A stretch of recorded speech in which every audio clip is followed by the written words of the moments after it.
All right, everybody, welcome back. Today we are taking a deep dive into Enantiornithes. Enantiornithes. These are the reverse birds from the Mesozoic era. Yeah. And we've got some incredible research to unpack, so Buckle up. let's get right into it. These creatures are so fascinating. Just imagine birds, but with teeth and claws on their wings. Yeah. And their skeletal structure is so unique, it earned them the name reverse birds. Okay, so reverse birds, they sound like they're flying backwards. That's actually a misconception. Okay. They didn't fly in reverse. The term reverse actually refers to a key difference in their shoulder joint. Oh. So in modern birds, the joint where the coracoid bone connects to the scapula, it's concave, but in Enantiornithes, it's convex. Huh. So it's almost like a mirror image? Yeah, exactly. It's just flipped. Okay. Does that mean that they were less evolved or something? Not at all. It's just a different evolutionary path. And, during their time, they were incredibly successful. Right. They dominated the avian scene. Wow. So it really challenges our assumptions about what a bird should even look like. It really does. But how did this shoulder structure affect their flight?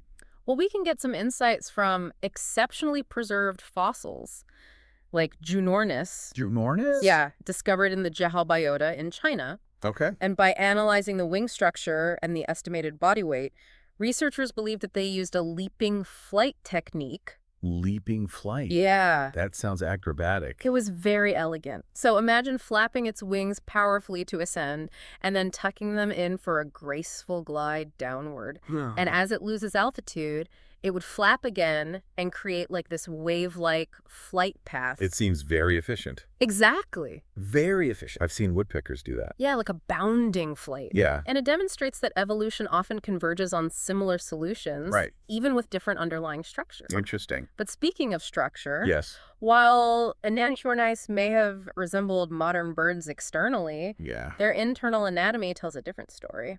Now we're getting to the good stuff. Yeah. What kind of secrets are hidden beneath those prehistoric feathers? Let's focus on their skulls. Okay. Specifically, the palatal region. What region? The palatal region. Oh. That's the roof of the mouth. Oh, okay, got it. CT scans of Enantiornithes skulls reveal a striking resemblance to their non-avian theropod dinosaur ancestors. Wait, so they had dino skulls with bird beaks?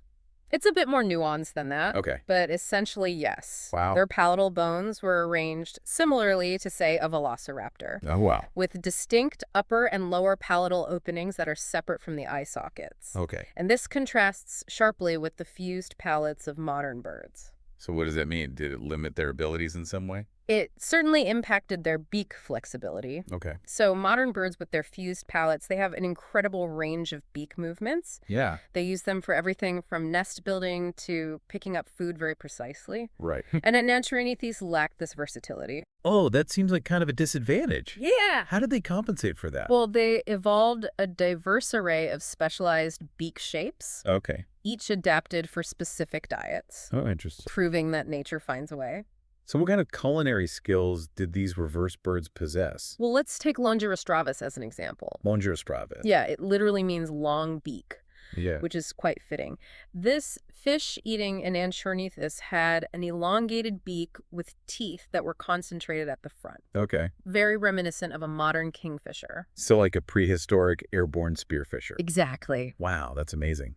Any other examples? Yeah, we also have Longusunguis, Longusunguis. whose long legs suggest it may have been a wading bird. Oh, wow. And these examples highlight how, despite their so-called primitive features, Right.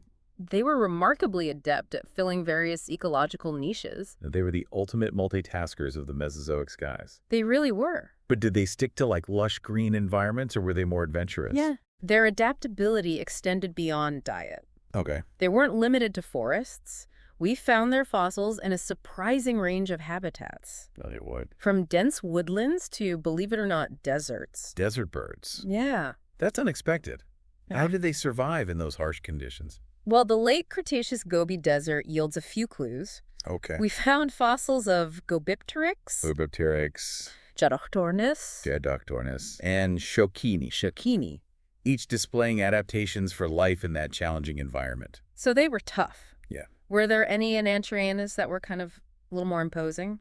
Absolutely. Okay. Avosaurus from North America was about the size of a modern crow, Okay. which was quite large for an Enantiornithes. Wow. And its size and predatory features suggest it may have been a formidable terrestrial predator? A crow-sized prehistoric predator with teeth and wing claws. I would not want to meet that guy in a dark alley. No, you would not. Wow. And then Just when you think you've seen it all. we have Junornis from China, a toothless Enantiornithes. What, toothless? Yeah. That's a plot twist. Yeah, it's a rare find, but it underlines the remarkable evolutionary diversity within this group. It seems like they were constantly breaking the mold. Yeah. But here's a question. With all this diversity, do they ever venture into the oceans?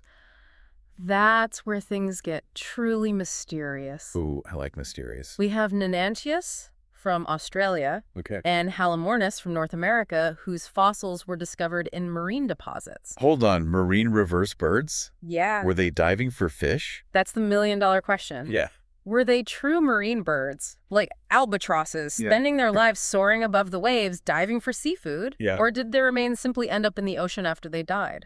Right. More research is needed to solve this puzzle. It's very interesting. Yeah. Marine or not, it seems like Enantiornithes had it all figured out. They did. So what happened? Why aren't they still around? Sadly, their success story ended along with the dinosaurs at the close of the Cretaceous period. Oh, they're just gone? Yeah. Just like that. It's such a shame. They had the teeth, wing claws, that awesome reverse anatomy, a truly unique lineage. It makes you wonder. What if they had survived? What if? What would the bird world look like today if they had continued to evolve alongside modern birds? Yeah, perhaps they would have adapted to urban environments, Yeah. their wing claws allowing them to perch on skyscrapers, Right. their calls echoing through our cities. Wow. Or maybe they would have thrived in even harsher environments, Yeah. pushing the limits of avian survival. That's incredible. A world with both reverse and modern birds. It makes you wonder what other evolutionary paths were cut short. It really does. Wow. And it really underscores the importance of paleontological research. It does. Not just to understand the past, Yeah. but also the potential for life on Earth. Absolutely. We've covered a lot of ground today, from their unique anatomy to their diverse lifestyles. Enantiornithes were clearly remarkable creatures. They were. But before we wrap up this part of our deep dive, I'd like to shift gears a bit and delve deeper into the evolutionary pressures that may have shaped these reverse birds. I'm happy to explore that further. Excellent point. Let's delve into that in the next part of our deep dive. We'll be right back after a short break. Sounds good. It's interesting to consider what evolutionary pressures might have driven those distinctive wing claws in Enantiornithes. Yeah, they really set them apart from modern birds. What advantages do you think those claws might have provided? Well, imagine a dense prehistoric forest. Okay. Those claws could have been incredibly useful for climbing through branches. Oh, so like navigating their arboreal world. Exactly, giving them an edge in that environment. So they were like the squirrels of the Mesozoic era. Kind of, yeah. That's so cool. But didn't some Enantiorniths live in more open environments too, like deserts? Would those claws have been beneficial there? That's a great question. It's possible those claws served multiple purposes. Okay. Perhaps they aided in hunting, allowing them to grasp prey or even defend themselves against predators. Oh yeah, that makes sense. A set of sharp claws would definitely be an asset in a world full of prehistoric dangers. For sure. And let's not forget about their teeth. Oh yeah? While most modern birds have evolved beaks for various tasks, Enantiornithes retained their teeth, Right. likely using them to capture and process food. Their teeth must have been pretty formidable, especially for a bird. Did their diet influence like the shape and size of their teeth at all? Absolutely. Remember Longirostravis? Yeah, the fish-eating one? Yeah, the fish-eating Enantiornithes. Its teeth were likely sharp and pointed, Okay. perfect for spearing slippery prey. Right. In contrast, a species that primarily consumed insects might have had smaller, more numerous teeth for crushing exoskeletons. It's amazing how evolution fine-tunes even the smallest details to create like a perfectly adapted creature. It is. It's truly remarkable. And it underscores the importance of studying not just individual features in isolation, but also how they all work together. Yeah, to create a successful organism. Exactly. So we've been focusing on Enantiorniths' unique adaptations. But I want to zoom out for a second and think about their place in the grand scheme of avian evolution. Were they direct ancestors of modern birds? Or more like distant cousins? The current scientific consensus is that Enantiorniths and modern birds or near-knifes, they shared a common ancestor. Okay. but diverged early in their evolutionary journeys. So they were more like separate branches on the bird family tree, Exactly. each evolving its own unique set of adaptations. Precisely. Think of it like two siblings inheriting different traits from their parents and then embarking on different life paths. Oh, that's a good analogy. Yeah. It really highlights that incredible diversity that can arise from a single ancestral lineage. But what about their extinction? Did the disappearance of the Enantiornithes pave the way for modern birds to flourish? That's a fascinating question, and one that researchers are still exploring. It's certainly possible that the extinction of Enantiornithes opened up ecological niches that modern birds were then able to exploit. So it was like a cosmic reshuffling of the ecological deck. In a sense, yeah, extinction events, Right. while often tragic, can also act as catalysts for evolutionary change, leading to new and diverse forms of life. Yeah, it's a reminder that the story of life on Earth is constantly unfolding with new chapters being written all the time.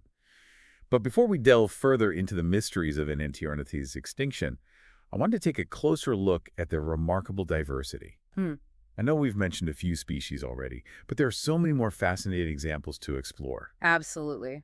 Let's shine a spotlight on some of the standout stars of the reverse bird world, each with its own unique story to tell. I love it. Yeah. I'm ready to expand our Enantiornithes family album. But I think to give our listeners a chance to process all this incredible information, let's save that for the next part of our deep dive. Sounds good to me. Welcome back to our Enantiornithes extravaganza. We've been exploring their unique features and diverse lifestyles, but now I'm ready to meet some more of these reverse bird celebrities. I've got a whole lineup ready to take the stage. Okay, awesome. Let's start with a true icon of the Jehol Biota, Okay, Confuciusornis. Confuciusornis. This remarkable creature, one of the earliest known beaked birds, sported a long bony tail and those distinctive wing claws we've been discussing. Confuciusornis. That name definitely rings a bell. Wasn't that one of the first feathered dinosaurs to really capture the public's imagination? Absolutely. Its discovery back in the 1990s was a watershed moment in our understanding of bird evolution. Wow. Confuciusornis provided clear evidence of that link between birds and dinosaurs, Right. and further solidified the idea that feathers evolved long before flight. So Confuciusornis was like a feathered ambassador from the past, revealing the deep connection between birds and their dinosaur ancestors. That's incredible. What other intriguing Enantiorniths are waiting in the wings? Let's journey to the late Cretaceous forests of North America Okay. and meet Iberomysornis. Iberomysornis. This tiny bird about the size of a sparrow had a long, slender beak, Okay. perfectly suited for probing for insects in the undergrowth. A sparrow-sized insect hunter. Mhm. I can picture it flitting through the trees, snatching up tasty morsels with its delicate beak. It sounds almost like a Mesozoic hummingbird. And here's a fascinating detail about Iberomysornis. Right? It possessed a pygostyle, Pygostyle. a fused tailbone that supports the tail feathers. Okay. This feature, also present in modern birds, suggests that even early Enantiorniths were evolving adaptations that would eventually become hallmarks of avian anatomy. It's amazing to think that these ancient birds were already laying the groundwork for the birds we see today. What other evolutionary innovations did Enantiorniths showcase? Let's fly back to Asia and introduce Eolulavis. Eolulavis. This bird had a special feature on its wings called an alula, Okay. a small group of feathers that helps control airflow during flight, especially at low speeds. An alula, isn't that a crucial adaptation for modern birds? It is Allowing them to maneuver with incredible precision. I've watched hummingbirds hover and change direction with lightning speed. It's mesmerizing. exactly. The presence of an alula in Eolulavis suggests that these ancient birds were also capable of complex aerial maneuvers, Wow. perhaps even rivaling the agility of some modern birds. So they weren't just flapping around clumsily. They were true aerial acrobats, twisting and turning through the prehistoric skies. It makes you wonder what other secrets these ancient flyers held. Well, let's delve into another intriguing example.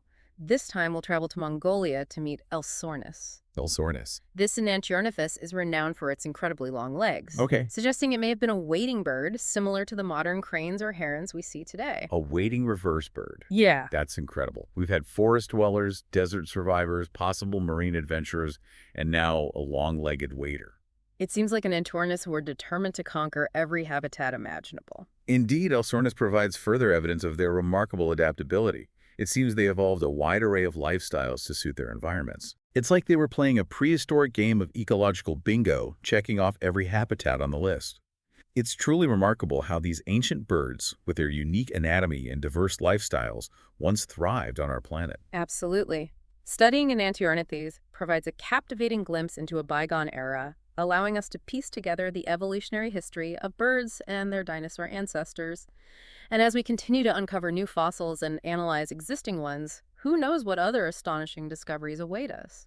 Yeah, it's a reminder that the world of paleontology is full of surprises, constantly challenging our assumptions and expanding our understanding of life on Earth. It's been an incredible journey exploring the world of Enantiornithes, but sadly we've reached the end of our deep dive. For now, yes. But the story of these fascinating creatures is far from over. Each new fossil discovery adds another piece to the puzzle, bringing us closer to comprehending their role in the grand tapestry of life. Well said. It's time to bid farewell to our feathered friends from the Mesozoic, but we encourage you to continue exploring the wonders of paleontology. Who knows? Maybe you'll be the one to unearth the next groundbreaking Enantiornithes fossil, revealing even more secrets about these incredible creatures. Until then, keep those minds curious and never stop wondering about the ancient worlds that shaped our planet. That's a wrap for this deep dive, everyone. We hope you enjoyed this journey into the fascinating world of Enantiornithes. We'll catch you next time as we plunge into another captivating corner of the natural world. Keep exploring, keep learning, and keep those brains buzzing.